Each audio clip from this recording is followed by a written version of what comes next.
Mauma duto vinovi e majivie matin daweto. Mauma duto vinovi e majivie matin daweto. Wiropo no we imau. Wiropo no we dagbelo boso da logo nagbelo. So da logo nagbelo. Laila ila ila. Laila ila ila ila la ila.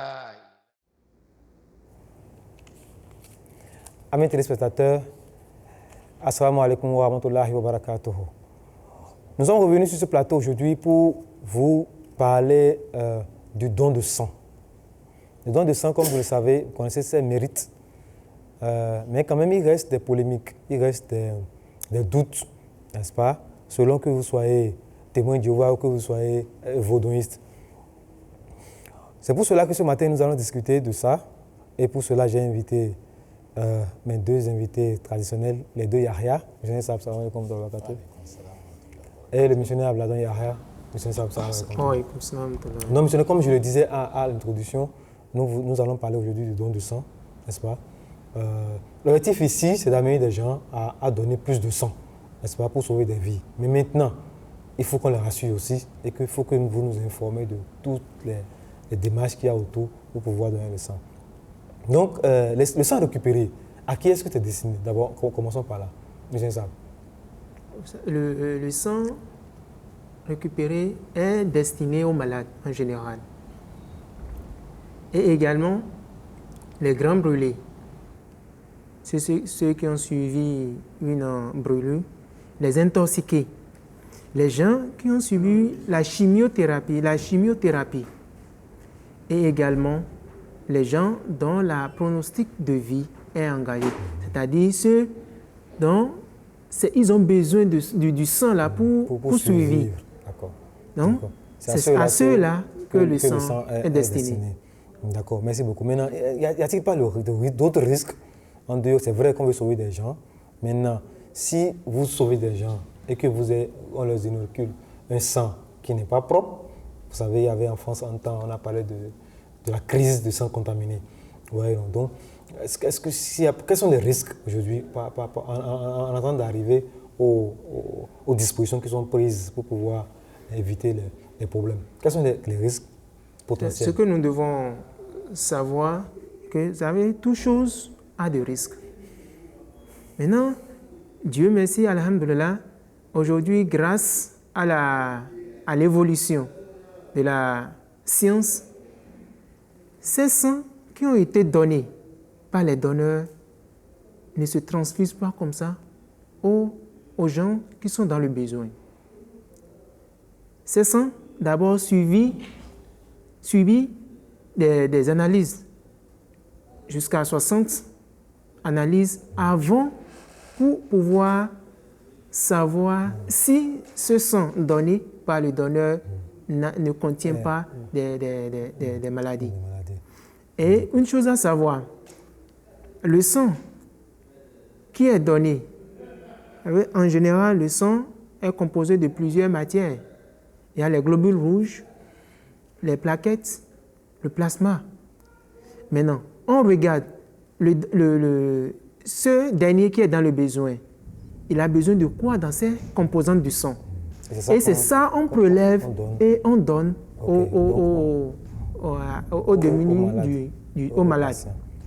D'accord. Donc, vous nous rassurez que les risques, tout est mis en œuvre pour minimiser les risques. Maintenant, allons-y aux préliminaires maintenant. Quels sont les préliminaires? Pourquoi moi, je vais donner mon sang maintenant? Est-ce que je vais? Quelles sont les dispositions que je dois prendre avant de prétendre donner le sang? Oui, d'abord, ce qui concerne le sang, si vous avez quelque chose à dire au niveau de... à compléter à la première question posée au missionnaire. Oui, il faut savoir que le sang est très très important pour sauver la vie de l'homme. Parce qu'il y a des accidents qui se passent et que la personne perd beaucoup de sang. Il y a aussi ces gens-là qui, peut-être par la malnutrition, ont besoin du sang pour sauver. Il y a ces femmes-là qui accouchent et qui perdent beaucoup de sang. Donc, le monde n'est pas arrivé, ou bien la science n'est pas arrivée à trouver quelque chose pour remplacer le sang. En tout cas, pas pour le moment. Pas pour le moment. Et c'est seulement le sang qu'on peut prendre pour pouvoir prendre de quelqu'un pour sauver la vie de l'être humain. Donc, comme l'a dit le missionnaire tout à l'heure, il y a beaucoup de risques. C'est vrai, que ce soit pour le donneur, que ce soit pour le receveur. Donc, il y a des risques. Mais ces risques-là sont tellement minimisés que aujourd'hui, par les analyses, plusieurs analyses sont faites pour pouvoir sauvegarder, pour prélever du bon sang pour pouvoir donner à quelqu'un. Donc, avant de donner du sang, ce n'est pas comme ça qu'on se lève pour dire « je vais donner du sang » et on prend le sang. Non, il faut ces préliminaires-là qui sont faites. C'est que quelqu'un, par exemple, quelqu'un qui fait le sport ne peut pas aller directement pour dire « je vais donner du sang, on va le prendre du sang ». Donc, il faut éviter de faire il faut le sport éviter avant d'aller donner du sang. Il faut que, si c'est une femme qui veut donner du sang, elle ne doit donner que 4 fois dans l'année. Donc, on ne peut pas donner, la femme ne peut pas donner au-delà de 4 fois dans l'année.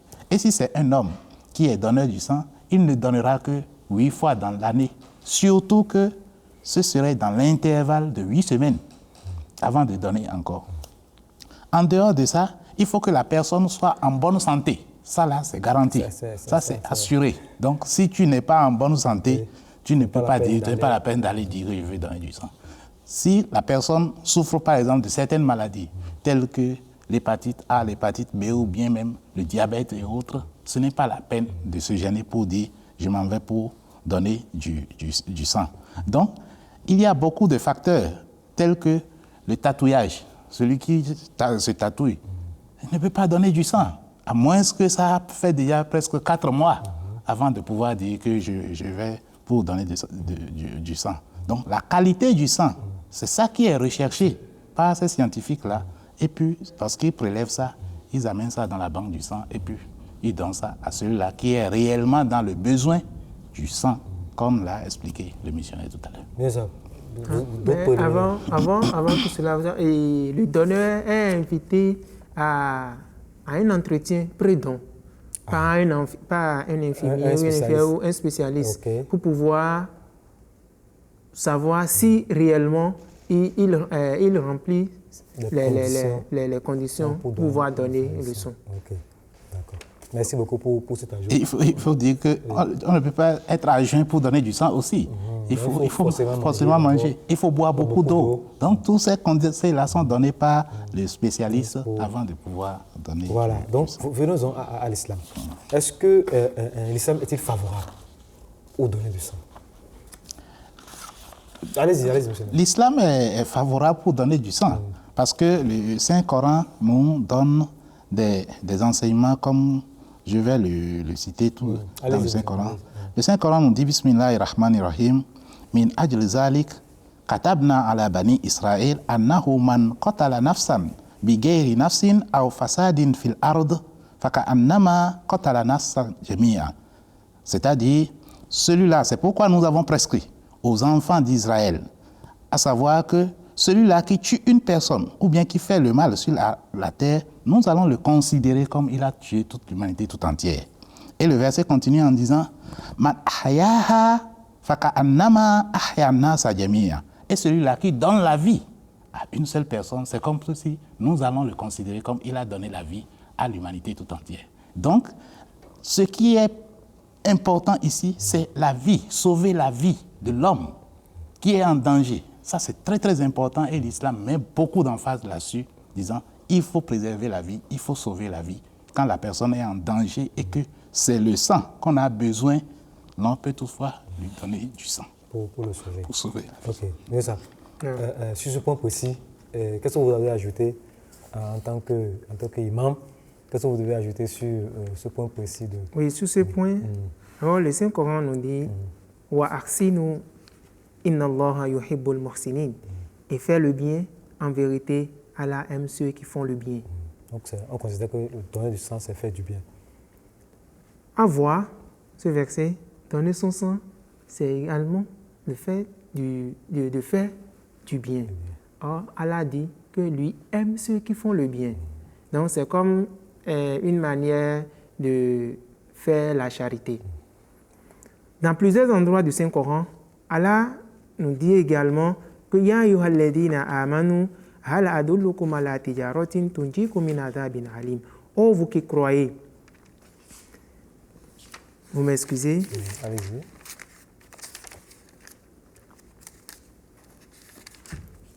Allah a dit, ô vous qui croyez, vous indiquerai-je un marché qui vous sauvera d'un châtiment douloureux. Il continue, il dit, tu'minuna billah. Croyez que vous croyez en Allah, wa rasulihi, et en son messager, wa tujahiduna fi sabilillahi bi amwalikum wa anfusikum. Là où je veux, c'est bi amwalikum wa anfusikum. Wa tujahiduna fi sabilillahi bi amwalikum wa anfusikum. Il dit, et luttez pour la cause d'Allah avec vos biens et vos personnes. Avec vos biens et vos personnes. Nous tous ne sommes pas du même classe sociale. Maintenant, vous avez la capacité de dépenser les biens qu'Allah vous a donnés. C'est parmi les biens d'Allah subhanahu wa ta'ala, nous avons l'argent, les enfants, tout ce que nous avons, même la santé. Maintenant, en ce qui concerne la santé, il y a le sang. Toi, à qui Allah subhanahu wa ta'ala a accordé la santé, donc déjà, ce dernier, s'il remplisse les règles du don de sang, ce dernier est obligé de donner son sang. Maintenant, c'est aussi une forme de lutter pour la cause d'Allah subhanahu wa ta'ala. Donc, dans un autre verset, Allah subhanahu wa ta'ala a dit, dans Surat al-Ma'ida, Allah subhanahu wa ta'ala a dit, wa ta'awanu ala al-birri wa taqwa, wa la ta'awanu ala al-ithmi wa al-udwan. Entraidez-vous dans la droiture et la piété. Donc, notre frère, à qui, bien notre frère, que nous voyons que ce dernier est dans le besoin, ce dernier souffre, nous n'avons rien à lui donner, mais ce dernier a besoin de notre sang, du sang. Surtout que lorsque vous le donnez, vous ne perdez rien. Vous ne perdez rien. Okay. Donc, nous sommes dans l'obligation de lui donner. Puisque en donnant aussi, ça fait du bien, ça nous fait également du bien. Merci, missionnaire. Maintenant, je remarque aussi que c'est devenu une tradition chez nous désormais, lors des conventions, surtout de la jeunesse, justement, que nous organisons. Un peu partout en Afrique, la dernière fois c'était au Burkina, et même chez nous aussi l'année passée, chaque année, ça veut dire plus de 10 ans de façon continue. L'ami insiste sur le fait qu'il faut qu'on invite la banque de sang à venir récupérer le sang au niveau de... Et par la grâce de Dieu, ça se passe très bien. Donc voilà les actions que la Jamaat le fait pour pouvoir aider les malades sur ce point précis. Ici j'aimerais ajouter quelque chose. Oui. Vous avez vu l'incident de l'Amérique où l'attentat qui a eu lieu en septembre. Oui, le 11 septembre. Oui, la communauté a pris ça comme pour sauver la vie des hommes. C'est dans ce sens-là que la communauté est très respectée.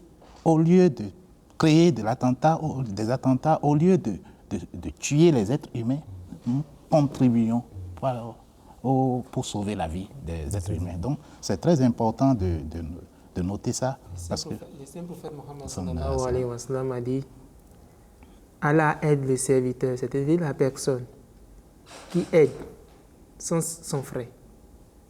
Allah aussi l'aide. Allah aussi l'aide. Donc, en donnant, dès que vous aussi, d'abord, Allah vous donnera la santé et vous épargnera des maux qui vous amènera, qui vous accompagnera même dans ce cas-là. Inch'Allah.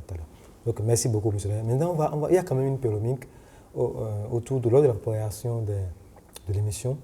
J'ai remarqué que, ou bien nous avons constaté ensemble qu'il y a les témoins de Jéhovah, quand même, qui interdisent à leurs adeptes, n'est-ce pas, non seulement de donner du sang, mais aussi de se faire transfuser. J'ai aussi lu quelque part que chaque année, il y a 750 à 1000 personnes qui meurent du fait du refus de prendre le sang. Ouais, non. Mais il se base clairement sur des versets bibliques. Donc, je ne sais pas si vous pouvez nous aider à... J'aurais bien voulu qu'on passe en revue ces versets-là, et pour qu'on puisse voir pourquoi la Bible arrive à refuser aux gens de ne pas se faire transfuser. D'abord, il faut comprendre quelque chose. Oui. Le sang c'est Dieu qui a créé le sang. Et jusqu'à aujourd'hui, comme je l'ai dit tout à l'heure, il n'y a pas encore quelque chose qu'on peut prendre pour remplacer le sang. Les livres sacrés, la Bible, le Coran et les autres livres, c'est des livres qui sont révélés. C'est des révélations que les prophètes ont eues, qui ont été écrites par les scribes et que l'on peut l'interpréter comme l'on veut. Dans ces livres-là, la Bible, dans la Bible, les versets que ces témoins de Jéhovah utilisent pour dire que ce n'est pas ordonné ou bien ce n'est pas recommandé de donner du sang, c'est des versets qui ne traitent même pas, qui ne parlent pas de ce que c'est que le sang, de la transfusion du sang directement. Nous allons voir, on va essayer de voir. Je propose qu'on aille voir les versets là. Et lequel est le pour vous? Le premier verset qu'ils utilisent, qu'ils disent souvent, c'est Genèse 9, son verset 3 à 4. Okay. Dans ce verset-là, il est dit, tout ce qui se meurt et qui a vie vous servira de nourriture. Je vous donne tout cela comme herbe verte. Seulement, vous ne mangerez point de chair avec son âme, avec son sang. Voilà le verset. Vous ne mangerez. Vous ne mangerez point de chair avec son âme, avec son sang. Vous allez voir que lorsqu'on va rentrer dans le Saint-Coran, c'est encore la même chose qui est dit. Okay. Parce que le sang a des maladies. Le sang comporte des maladies. Donc, Dieu l'interdit de ne pas manger le sang. Puisque quand vous consommez le sang, vous serez aussi contaminé. Et quand vous êtes contaminé, Dieu ne veut pas que vous mourrez vite pour ne pas accomplir l'œuvre qu'il vous a recommandé de faire. La consommation du sang. La consommation du sang. Aussi, la transfusion, c'est une sorte de consommation. La consommation du sang et la transfusion du sang ne sont pas les mêmes. Parce que ici, le risque est éliminé. Ça, c'est un. Deuxièmement, c'est pour sauver une vie. Parce que la vie de l'être humain est très, très chère. D'accord. Parce que celui qui mange le sang n'a pas de problème de santé. C'est comme ce que Dieu dit par rapport au porc dans le Saint-Coran et aussi dans la Bible.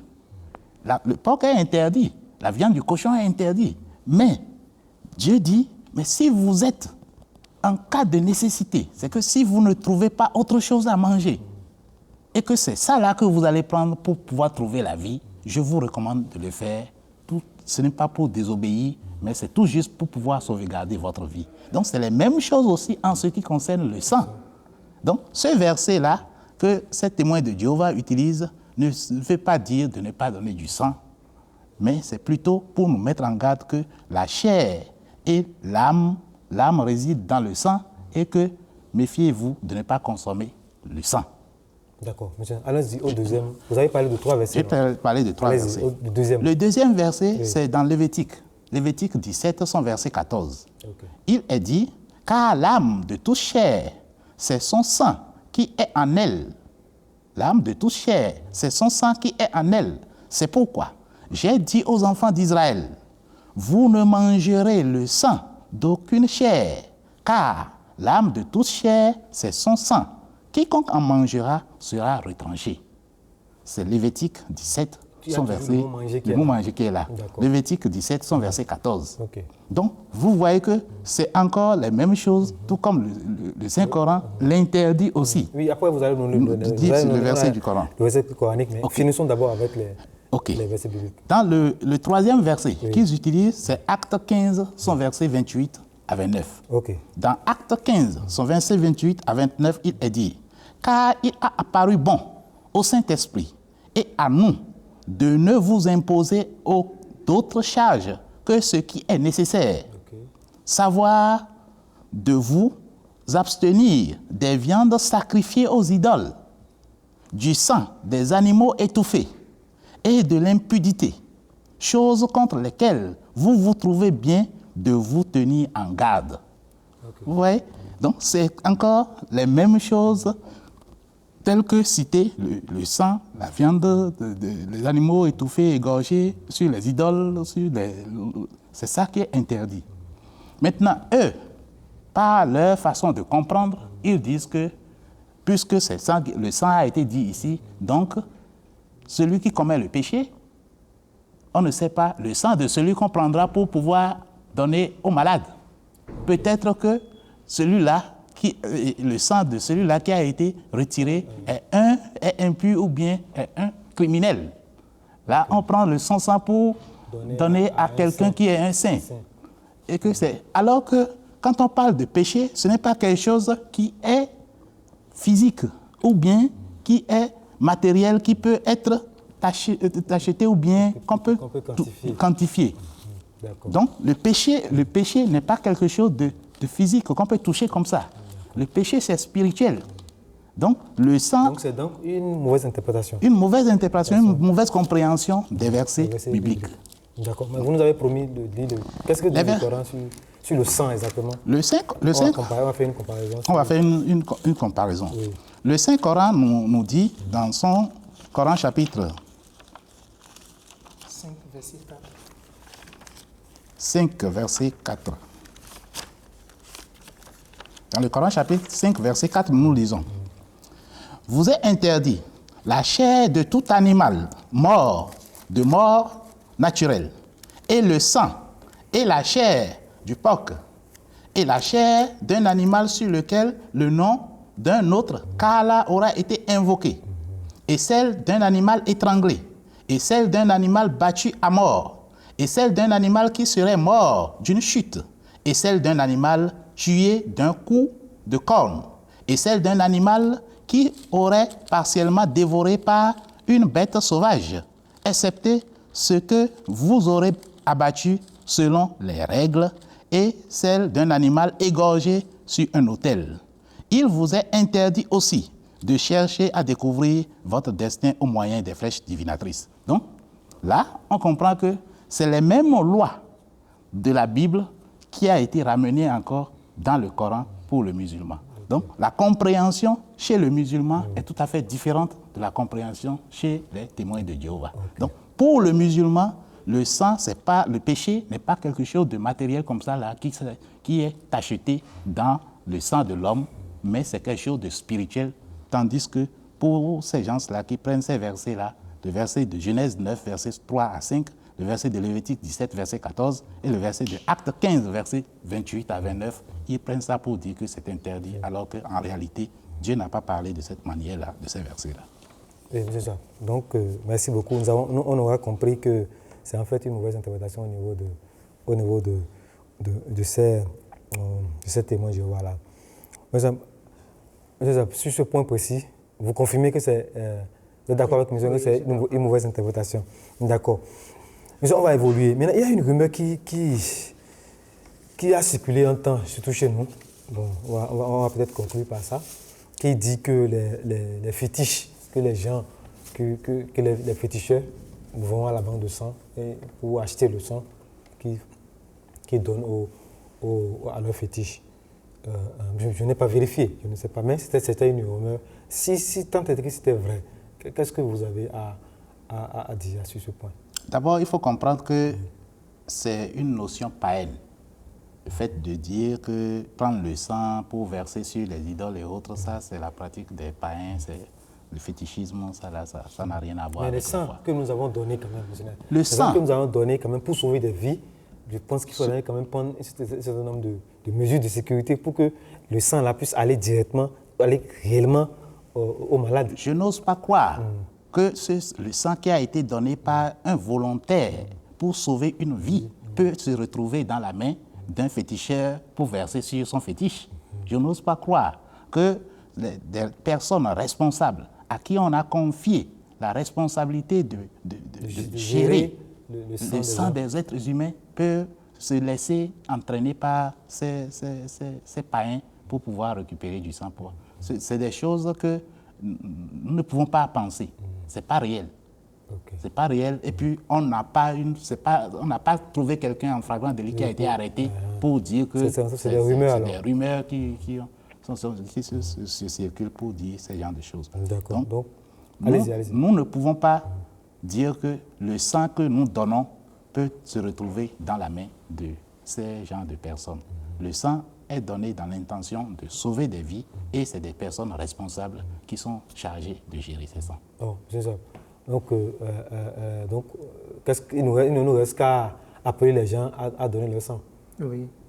Les gens, on doit sensibiliser nos frères à donner leur sang pour pouvoir sauver la vie de leurs prochains.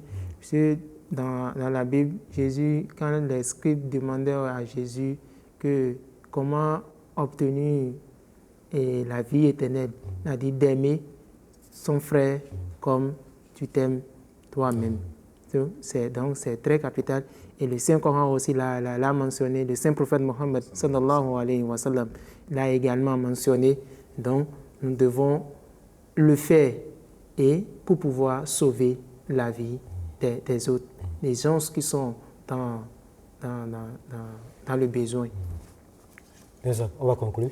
Oui. On va conclure. Quel est votre mot de fin par rapport au don de sang et ses mérites et ses bienfaits? Le point sur le sang, il faut noter que jusqu'à présent, au moment où nous sommes en train de parler autour de cette table, les scientifiques n'ont pas encore fabriqué quelque chose qui peut remplacer le sang.